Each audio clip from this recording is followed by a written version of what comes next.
You guys are fun. Where else can I see a mustache like that? I mean, this is really good.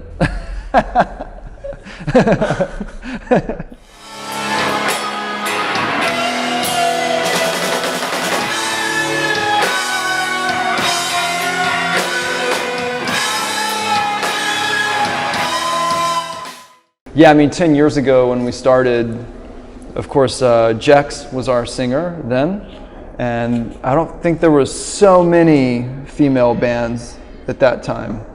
It wasn't so common. Now it's really common. That's a good thing, you know, because it's too many dicks in rock.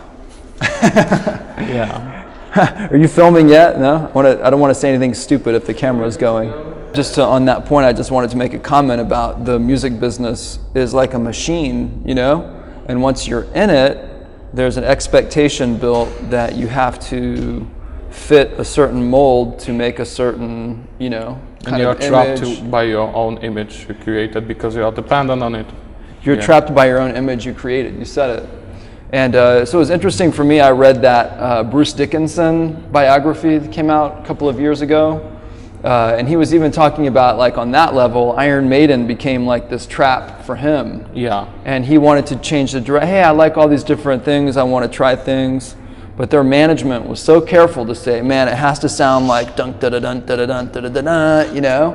And fuck, he said, okay, I can't do this band anymore. Can you imagine quitting Iron Maiden? I mean, what the fuck, you know? But he returned to them after a couple of years. He took some time. With a short hair, though. Yeah. So something's changed. Something's changed. Maybe he got older. But I think the point is, like, I'm really aware of that, okay, so Sabbath Assembly is an underground band, and sometimes, okay, I wish I was as popular as Iron Maiden, making money, but on the other hand, we have complete freedom. Our next record could be Christmas jingles, you know? I mean, it can be anything we want, and because we don't make any money, nobody cares. You know, it's just up to us and what we decide what we want to do. And I hear this a lot from business people that we work with, that, man, fuck, you used to do this thing on the last album, now it's different. Hey, it's changing, it's confusing people. At the same time, for us as a band, it's like this creative wellspring that we want to just keep, man, we have a new idea, we want to try something different. So it stays interesting for us, and I'm sorry if it's confusing for some people, but we're having fun. But hypothetically speaking, if the popularity came just because you do what you're doing, would you accept it? Can't wait. I mean, only because it would be nice. All of us have to work so many jobs just to keep up our musical passion.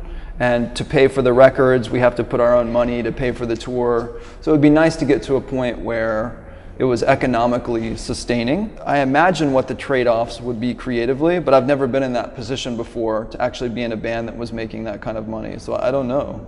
Yeah, I think the perspective changes with the point of view somehow. But yesterday I was talking to guys from Crypt, the metal Finnish band, and I asked them more or less the same question: would they do this professionally? Would they even want to play the music they are playing professionally? And they said something along the lines that since you are dependent on it, when it becomes the source of your income, it kind of loses its strength, its passion. Do you think that has to be true? But no way. I mean, no way. I think there's got to be some way to follow your passion and to have it be economically sustainable.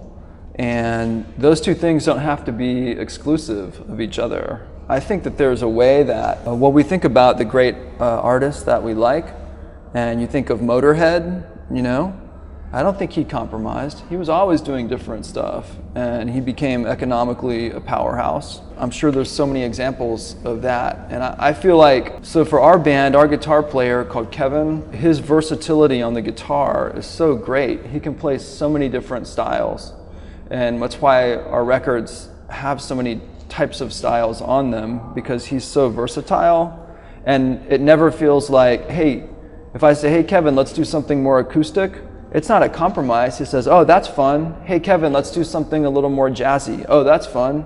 Hey, more death metal now. oh, that's fun. It's never a compromise because he's having fun and being creative every time.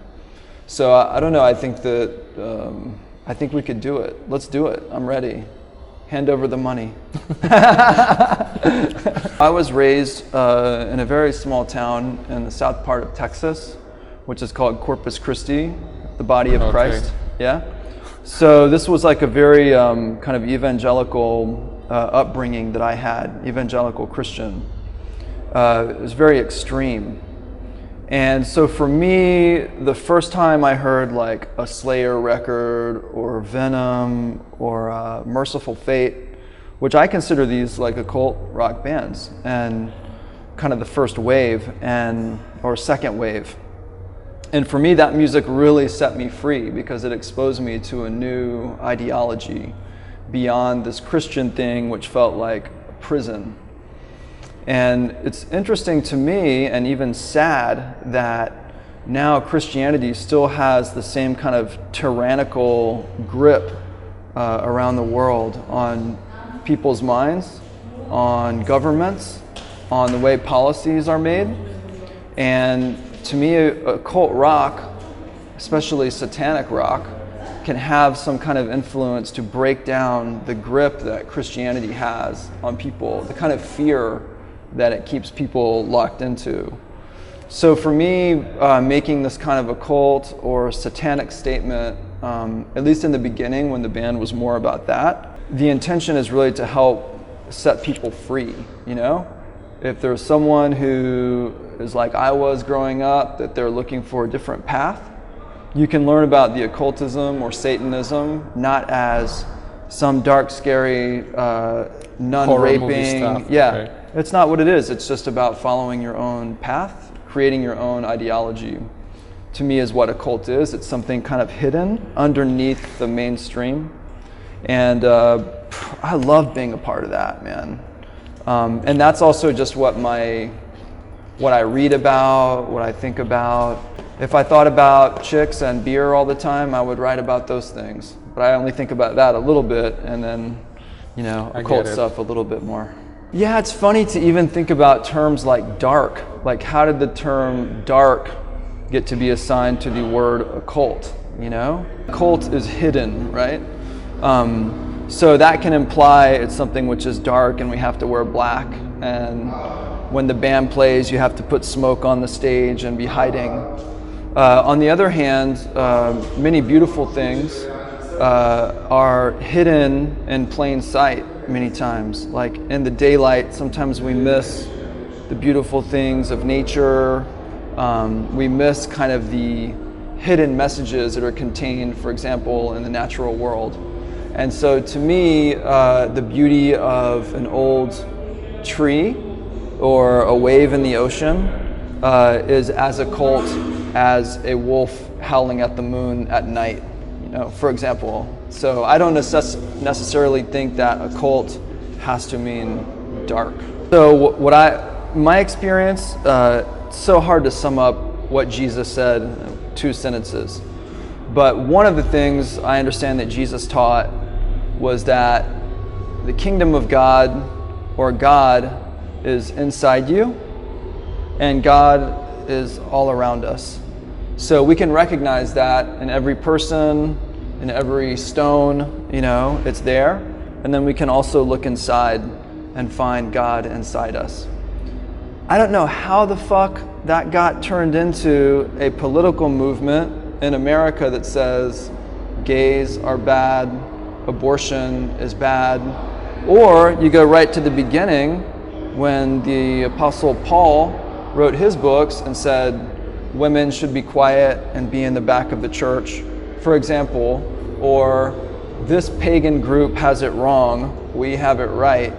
Because as I saw, Jesus didn't teach those things. He taught more openness. So I agree that churches are not necessarily, Christianity is not necessarily oppressive if you take that to mean the teachings of Jesus. But once Paul got in the mix and said, let's make a church, which is something Jesus never taught, he said, let's get a group together and let's make some rules so we can be organized. And once the rules came in, everything got fucked up, in my opinion, because you had people that were in the club and people that were out of the club. And Jesus said, everybody's in the club. Man, what a cool teaching that is, you know? There's no rules. And it makes me sad that Christianity, as it was presented to me growing up, was you're only in the club if you say this word, if you don't do this, if you don't do that. I think the reason I have a problem with it is because the church I went to, this is back in the 80s, taught me that playing the drums was demonic. So the church I was going to did an exorcism on me to try to get me to stop playing heavy metal drums, you know? Like it's the 80s were really extreme, you know? We would take our Slayer records and they'd want us to burn them at the churches. It was that satanic panic time. So you're laughing, you don't believe me? It's true. It's absurd. And it is. And then you go back, you know, the previous 2,000 years, it used to be much more absurd. But Jesus never said playing the drums was demonic, you know? He never said it. But that's how Christianity came to me, unfortunately. So sometimes I'm a little bit angry about it, but that's my own personal story. I think actually a lot of people in Poland can relate. We have like theoretically 90% of Christians in the society, and religion is taught since the kids go to school, and sometimes very oppressive, dim-wit manner. So yeah, I think that's quite relatable, especially Catholicism. I can't even talk about Catholicism now because I get so upset about the sex pedophilia scandals going on there, and it just makes me feel so strange that when the Pope is interviewed about this was 2 months ago, hey man, we have to do something about this pedophilia happening in your church. And he says, oh, Satan is loose in the church and making people do evil things. To which I would say, no, it's your church policy that's doing the evil things. You can't blame the devil, you know? The devil's not just some scapegoat. You can say, oh, something wrong because of this old symbol is doing bad things. The church has to look at itself and see what policies does it have that are contributing to the problem, you know? Well, I must tell you that the Pope is not the end of the story. For example, in Poland, where these allegations came out, some of the very high-ranked hierarchs said that actually it's the kind of children's fault because they were tempting the priests, you know? Yeah, Can totally. you imagine? Yeah. So, yeah. But no comment. Yeah, but about the churches, I know that you guys are somehow involved in the Process Church. Yeah. And could you tell us more about this institution or the organization group? Because I feel like it changed a lot since the 60s. Yeah. So what is it right now? What does it stand for? And what is your involvement in this? The process is very much in the past tense. I mean, it finished in the 70s. So some of those folks are still alive, but there's no institution still called the Process Church at all. My interest was, I had met someone from the church through a person who was publishing a book about the church. And he showed me some of the hymns that the church had sung back when it was active. And I said, wow, these hymns are fucking crazy. Like, where are the recordings? Like, we'd like to make a record label, put them out. And they said that the hymns were too sacred to be recorded, so they never recorded them. They were only used in like their high mass, which was called the Sabbath Assembly Mass, which is where we got our name. And so I said, wow, this guy was a really psychedelic guy. He smokes a lot of DMT and does a lot of LSD, mushrooms. He's talking to aliens, dolphins, you know, this kind of thing, angels. Okay. So I said, man, we smoked some DMT together and we forged a spiritual agreement that I said, could I do a band that would play these songs, and we promised to treat them as spiritual transmissions into the world. So he gave us access to the hymn book, and we played the songs, which of course is what the first, second, third, and fourth records are, kind of iterations of these hymns. So my intention was to try to present that material in a respectful way, not exactly as the church would have done it, as a rock band would do it, is what we were thinking, but still keep the sacred quality about those hymns. And the lyrics of those hymns are so unusual because they're praising Jesus, Satan, Lucifer, and Jehovah. Yeah, you have this three gods system. Right. Isn't that crazy? I mean, it's just a very interesting system, right? And so you've studied it, and I studied it too, and I continue to be intrigued by this philosophy that they developed. There was no church body to have a relationship with at that time. There was this one guy, and there was other people from the church that said, hey, we like what you're doing, or we don't like what you're doing. But there was no institution anymore to say yes or no. So we heard different things, but the gentleman who shared the book with us was always very supportive. And he was the executive producer of our first album. He paid for it and was just supportive of those words getting out there. So after we did 4 albums, we decided, well, we had sung almost all the hymns at that point, and it was just like we were done with the idea. And then we moved on to do original material. So what kept you in doing Sabbath Assembly, actually, since it started as this transmitter of the hymns? Why did you decide to keep this project alive with your own material? Yeah, that's a really good question. We talked about that so much in the context of the band, amongst the band members. Should we finish Sabbath Assembly and start something brand new? In the end, we thought about bands that we really love, going back, like bands like Rush or Yes, these kind of progressive rock bands that you see, they go through all these different phases in their career. Sometimes they're doing these long hippie jams about flowers and acid, and then they come back and they're singing pop songs about love, and then, they go through these different phases, totally new images. And Genesis, another example. So we thought, let's be like that. Let's have Sabbath Assembly be a band that can go through different creative shifts, but the name stays with it, maybe creating some kind of overarching theme of a cult, like you pointed out, but a cult can mean this whole rainbow of different things. So that's kind of where we decided to keep the name.